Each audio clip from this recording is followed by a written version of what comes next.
Bapak Wakil Presiden bersama Yang Mulia Dong Saban membahas 3 tema utama kerjasama bilateral. Yang pertama adalah tema ekonomi, yang kedua adalah tema keamanan, dan yang ketiga adalah tema politik. Harus ada sesuatu yang lebih strategis yang bisa kita rayakan pada usia hubungan diplomatik kita yang sudah memasuki tahun ke-70 ini. Dan ini yang kita jabarkan dalam rangkaian kerjasama ekonomi. Secara bilateral, hubungan perdagangan kita dengan Laos sekarang sudah mencapai angka 83,8 juta dolar.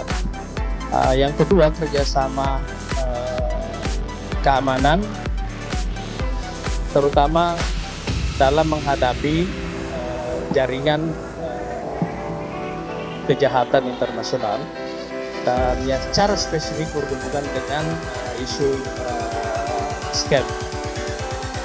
Karena selain Kamboja ada Laos yang juga banyak WNI yang terlibat di dalam kasus ini, sehingga pengembangan kerjasama ini dalam kerjasama intelijen dan keamanan ini sangat penting untuk kita tingkatkan. Di tengah goncangan geopolitik yang ada sekarang ini, saya kira faktor geografi ini memainkan peranan yang sangat penting. Dan karena itu penguatan kerjasama ASEAN, dan di sini Laos menemukan konteksnya yang sangat penting sekali.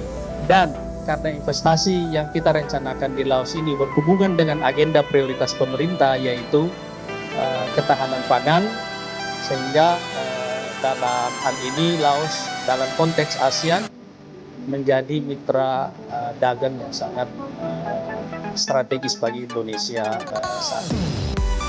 Salah satu topik utama yang dibahas memang kemungkinan PT Pupuk Indonesia berinvestasi di Laos, terutama karena kita Pupuk Indonesia itu mengimpor bahan baku pupuk yaitu potas kurang lebih nilainya 60 juta US dollar per tahun dari Laos.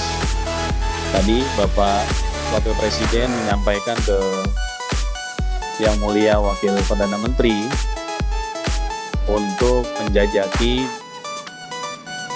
kemungkinan pupuk Indonesia berinvestasi di Laos untuk memproduksi pupuk dan hilirisasinya.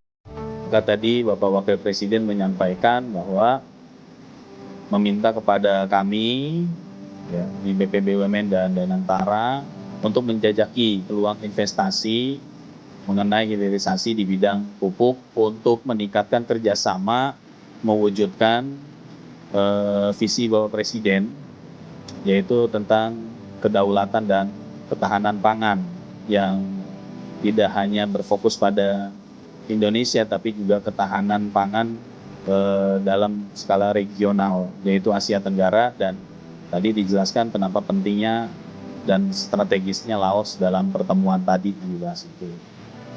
Pertemuan pertama ya antar pimpinan negara, nanti kami Pak Wamenlu juga sudah berkoordinasi dengan, tadi sudah menyampaikan kepada Dubes Laos yang untuk Indonesia, untuk kami jajaki follow up meeting selanjutnya yang nanti kami juga akan melibatkan BUMN terkait langsung.